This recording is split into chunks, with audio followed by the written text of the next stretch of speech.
The year is 1852, and as the third of the three Bs was composing in Germany, the Boston Music Hall opened its doors with a concert featuring local musicians and international opera sensation Madame Marietta Alboni. 171 years later, the name on the marquee has changed, but the Orpheum is still bringing great music to Boston. Our focus at the Orpheum Theater is we're a traditional rock and roll hall. Deirdre Kelly manages the space, currently run by Crossroads Presents. We've had pretty much everybody grace the stage, from Bob Dylan. Rolling Stones were here in 2002.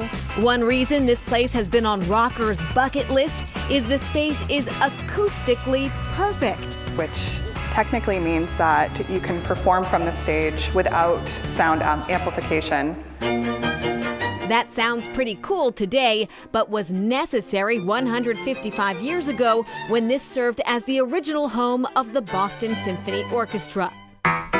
After the BSO departed in 1900, the space was renovated and catered to vaudeville and a new spectacle called motion pictures, during which time they welcomed Charlie Chaplin live and a comedy trio recently dubbed the Three Stooges. Cool piece here on our stage is in the early 1900s during our vaudeville time. This will open. So they used to pull out the slat, put it in, turn the light on, and you could see who was performing next. 171 years represents quite a music milestone, but perhaps the Orpheum's most significant milestone was not musical at all. So on December 31st, 1862, on the eve of the Emancipation Proclamation, Northern abolitionists gathered here. And in attendance was Frederick Douglass, Harriet Beecher Stowe, Harriet Tubman, among others. And it's a really wonderful story of the history that is not just music, but culture as well here at the Orpheum. 1973, the year Marvin Gaye asked us to get it on, and Pink Floyd explored the dark side of the moon. A young Boston-based harpsichordist, Marty Perlman, started the first orchestra to play Baroque-era music on period-accurate instruments in North America. We started under the name of Banchetto Musicale, and I certainly didn't expect it to be here for 50 years. I started with just 8 people, who were all the people that I knew here around here who could play reasonably well on these period instruments. One might assume that all orchestras play on period instruments. They don't. The violins and cellos are recognizable as violins and cellos, but they're gut strings on them, not metal. As a result, the sound is different. We like to think that it's the same way composers heard it.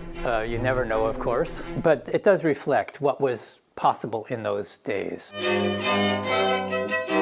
Christina Day Martinson is concert master of Boston Baroque. I try and translate what the conductor is asking for so that the other members of the orchestra can pick up on that and we can work together sort of as one organism.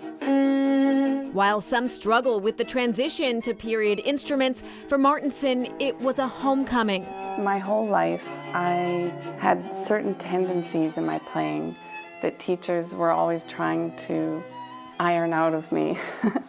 When I came to the period instruments, I felt like I could finally play the way I wanted to play, like I found my voice. At 50, the Boston Baroque Orchestra has also found its voice. Our material has been viewed in 55 countries, and that's before you even start with YouTube, Spotify. Like, when you add all of that in, we're being consumed in 117 countries. It sounds like something you've never heard before, even though it was written 300 years ago. And Boston Baroque brings that alive.